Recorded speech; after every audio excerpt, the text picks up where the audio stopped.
કેમ ભાઈ મને પૂછીને કામ ચાલુ કરી દીધું? તું કોણ મને કેવો વાળો? અરે ભાઈ મારી અડધી જમીન નીકળ્યો. મારે નથી જોવાનું, અમને જેટલો લક્ષો હોય એટલો અમે કરીએ ભાઈ. મારી અડધી જમીનના એ પૈસા કઈ નથી નહીં આવ્યા. મળે, તમે કોન્ટ્રાક્ટરે વાત કરો, મને ગુસ્સોમાં કઈ ભરાઈ જાય મશીન ને વાર નહીં લાગે. લા મારો ભાઈ મશીન પાસે લઈ લે તું શું કરવા અડો આવે? હું શું કરું? મને તો કીધું હું કામ કરાવું ને. આ ભાઈ ને હું સમજાવું કે મારી જમીન નીકળે તોય એમાં રોડ બનાવ્યો તો હવે મારે શું કરવાનું? કઈ નહીં, હવે હાલવા દો એમને, રૂપિયા ખાઈ લો એની પાસેથી. ઓ બાપા હું શું કરું? મને કોન્ટ્રાક્ટરે કીધું તો મારે તો કામ કરવું પડે કે? એને કહું કે મશીન પાસે લઈ લે તો માનતા નથી. એ ભાઈ ઈ કઈ નહીં થાય, કામ ચાલુ જ રહે. રેડી? આમ તો ચાલુ છે, પૈસા થાય લઈ લીજે.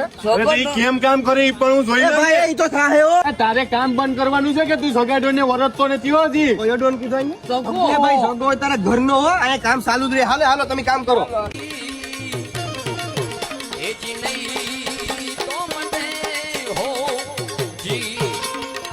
છેલ્લી વાર કહું કામ બંધ થાય કે નહીં થાય? કામ બંધ નહીં થાય. રેડી? એ ભાઈ તમે તમારું કામ કરો, બીજો ટાંકો ભરીને આવો. આ તો હું મારી મારા આ તો માણસો વાંધો લઈને નહીં, ભાઈ ખોલી લઈએ.